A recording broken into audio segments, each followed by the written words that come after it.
Chet 327, and although it's cold, muddy, and getting dark, we're going to be changing the back brakes on a CR-V.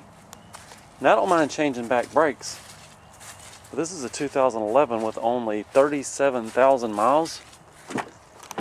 I will show you. 37. At 37,000 miles, I wouldn't think you'd need to be changing brakes already. This thing's already needed a new set of tires. I've already got those on, and now it's asking for new brakes. Now, did the thing really have 37,000 miles? Could it be more? Could they be lying to me about it?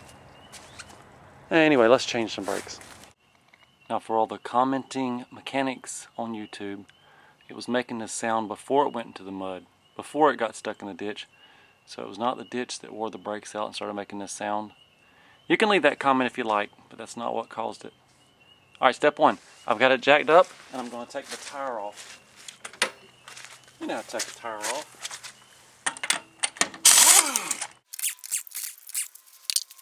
Okay, that noise I've been hearing, that was the brake pad digging into the rotor.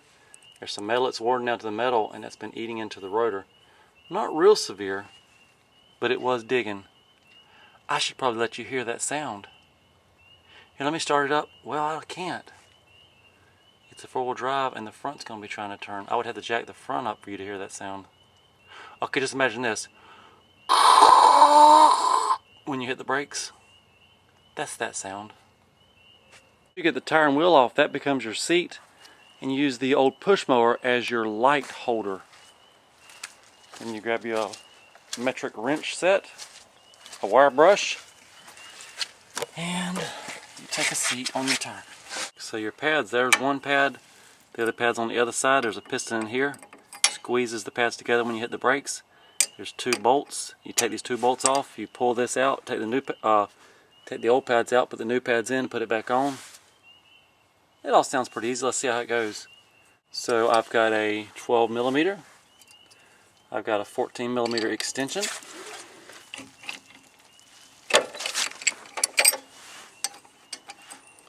Repeat downstairs.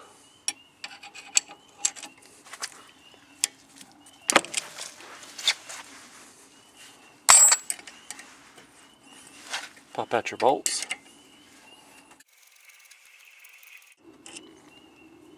There you have it.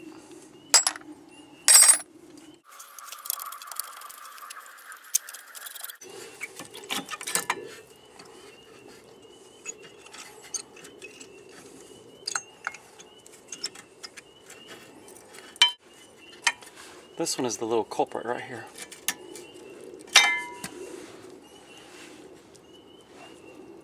No pad left. It's almost like the pad fell off. The pad disintegrated. The back side, it still has pad. It still has a lot of pad. These are my new pads. The old pads, if you compare, looks like maybe less than half worn out. Maybe halfway gone. So 37 times 2, that should have been 70,000 miles. But when you see the one that was worn out, this is the new one. And this is the original defected one. Must have, the pad fell off. Now on the caliper, this piston comes out when you hit the brakes.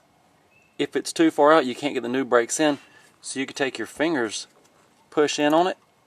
And if it won't push in, you can get a C-clamp put in there, give it a little turn, that squeezes that piston back in, and it's like resetting, starting over with your brakes. I think I can push this one in far enough to get the new ones in. Then you take your new pads, the inside one goes in first. This clips into that piston back in there. The clips.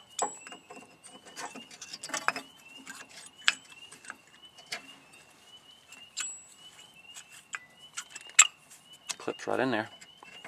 And then on the other side, just slides into place.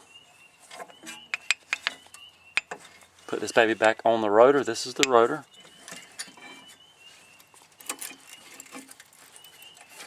Put your bolts back in, and literally The easiest brake job I've ever done. So on the outer brake pad, there's a shim you're supposed to stick on.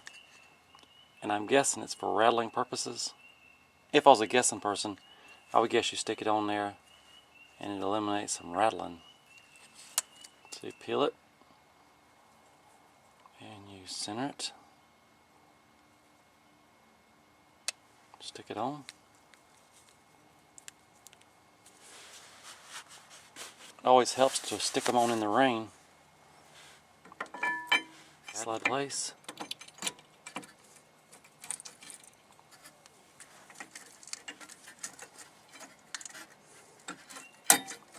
Pop the caliper back on. Push 2 bolts back in.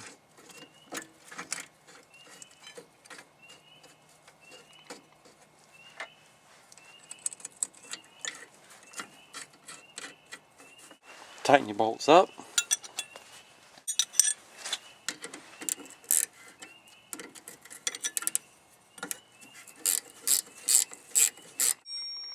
Okay, if you're a do-it-yourselfer, this is a $19.99 part, the brake pads. So plus tax, that's $21.39 for a back brake job on a CRV.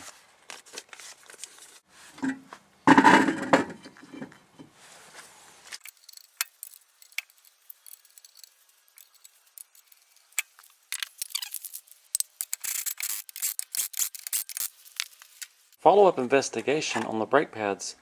This was the passenger side, the completely worn out one.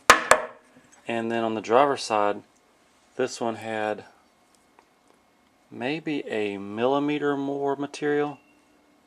So maybe it wasn't a defect, maybe the outsides just wear out faster than the insides. We're going to go with that. Outside wears out faster than the inside. As far as the insides, they had some miles left on them. Your call is transferred.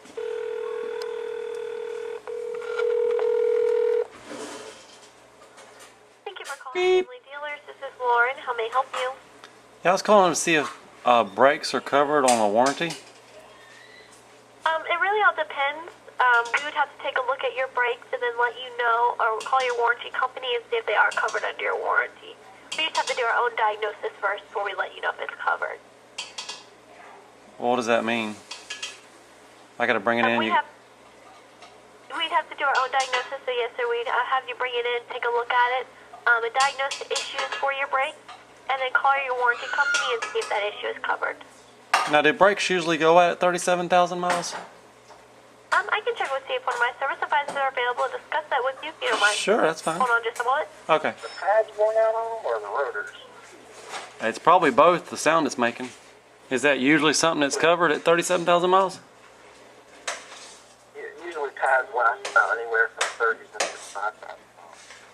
At 37,000 miles, it's probably the pads wearing low on there.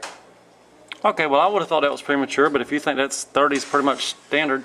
What about tires? Should tires be worn out at 37,000? They should be, depending on the type of tires that are on there, but usually if you got a good quality tire like a Michelin or Continental, even something like a Cooper, they're usually 50,000 miles. They should be about 50,000 miles. 29,000 miles and the tire's already worn out. So this tire is down to its wear bar. Those indicate when your tires are worn out, time for a change.